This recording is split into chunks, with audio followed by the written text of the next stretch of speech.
Well, friends, in the last episode, we set ourselves up perfectly. Sapiens defeated all competitors. Neanderthals disappeared. Denisovans dissolved into history, and the planet became our huge personal buffet. Just imagine this life. You work only 3 to 4 hours a day. Your work is a walk in the forest for mushrooms or hunting with friends.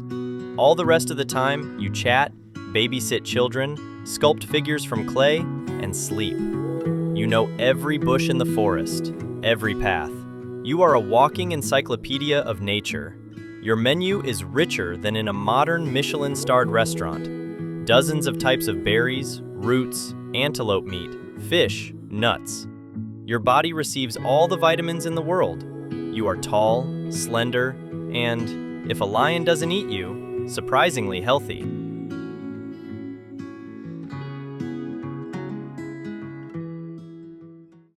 But about 12,000 years ago, we believed a beautiful fairy tale.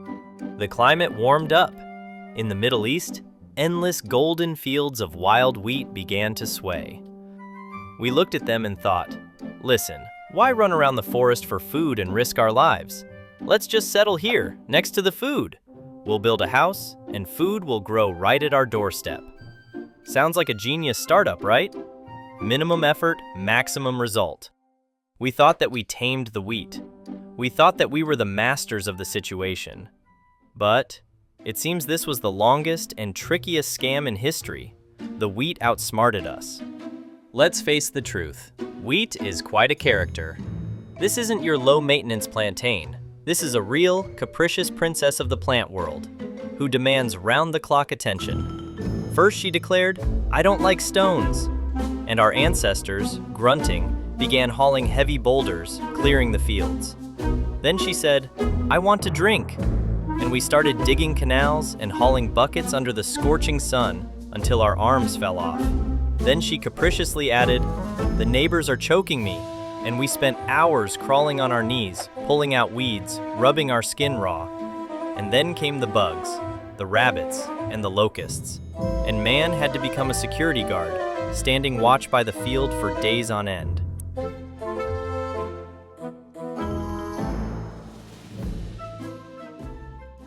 Our bodies were in shock. Millions of years of evolution sharpened us for something else.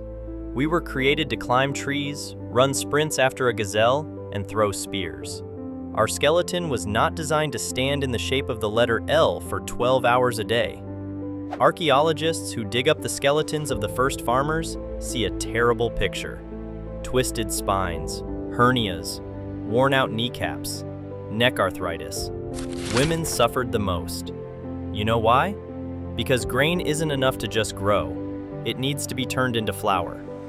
Imagine, you are kneeling, and for hours you rub one heavy stone against another, grinding the grains. Stone dust gets into the flour, then into the bread, and then grinds your teeth down to the root. We became shorter. The average hunter was a head taller than the average peasant. We became sickly. But we endured. We looked at the full barns and believed that we were building a well-fed future for our children.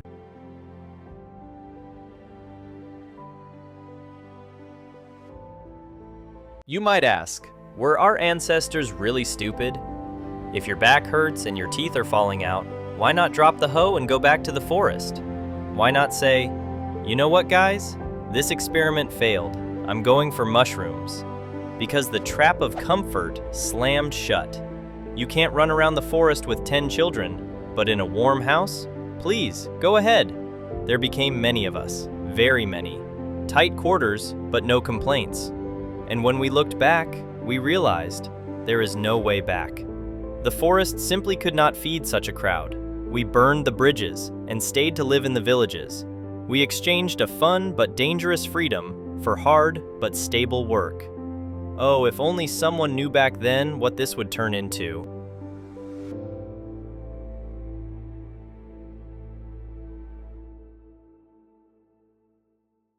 But wheat was only half the trouble. We decided that it was boring to live alone and invited friends over. We looked at wild goats, pigs, and cows and thought, Why run after food in the forest if food can live with us? We turned proud wild beasts into living canned food that is always at hand. But, as they say, fear your desires. The food moved in with us and brought its luggage along.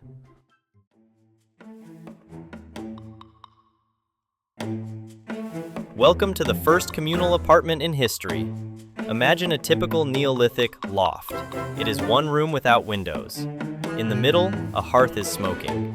Here sleeps you, your wife, 5 children, grandfather, and also, a cow is chewing hay here, a pig is grunting, and chickens are clucking.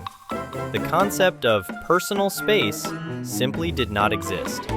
If a goat wanted to sleep at your feet, she slept at your feet. We started breathing the same air, drinking from the same source, and sharing everything we had. And right here, nature played a cruel joke on us. Our new neighbors brought us gifts that we didn't ask for. Microbes. For viruses, such a cramped, warm hut full of people and animals became a real, all-inclusive resort. Smallpox jumped to us from camels and cows. Flu flew in from ducks and pigs. Measles, tuberculosis, these are not just diseases. This is the price we paid for milk and bacon. While we were proud drifters, it was difficult for viruses. Well, one hunter got sick in the forest. Sad, but the tribe moves on. The virus hit a dead end. But in the village? Oh, in the village, a real holiday began for microbes. It was enough for one person to sneeze, for the whole street to collapse. We started getting sick like never before. Infant mortality skyrocketed. A farmer's life became a short race for survival.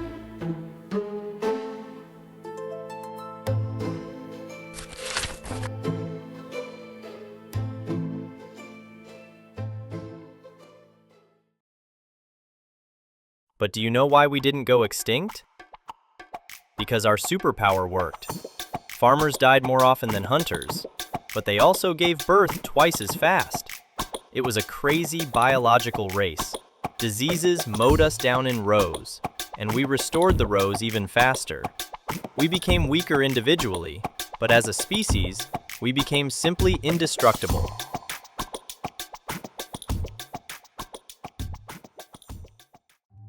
However, the most amazing changes happened not in our lungs and stomachs, but in our heads.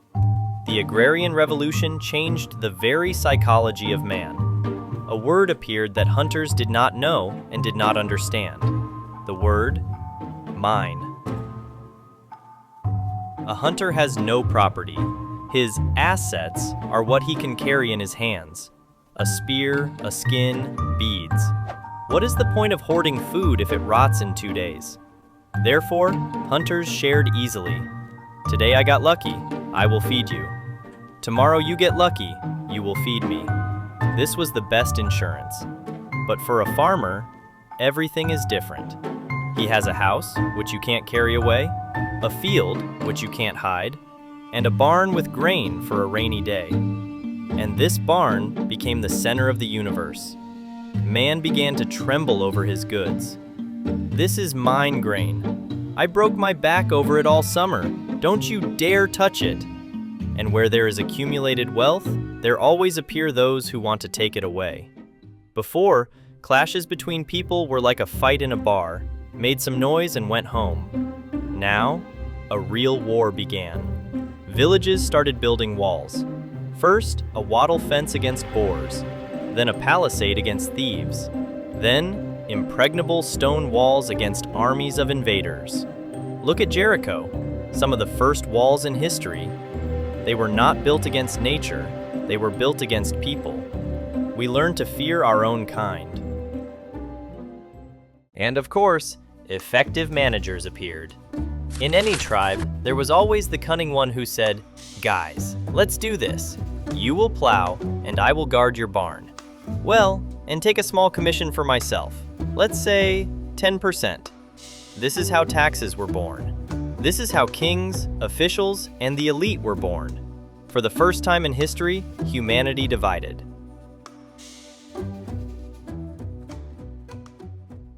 Even our gods changed. When you are a hunter, you live in the world of spirits. You negotiate with the forest. You ask for forgiveness from the killed deer. You are a part of nature, not its master. We started building huge temples. We started bringing sacrifices. Dear sky, here is the best lamb for you. Here is a basket of select grain. Please, do not kill us with hunger this year. We created gods in our own image and likeness, formidable, domineering, demanding submission and tribute. Like kings on earth, only on the clouds. So, what is the result? Did we lose? Did we fall into slavery to wheat, microbes, and kings? From the point of view of evolution, this is an absolute victory. There were a few million of us. We became 8 billion. We built pyramids and skyscrapers. We split the atom and went into space. We exchanged a wild, dangerous, but intoxicating freedom for safety.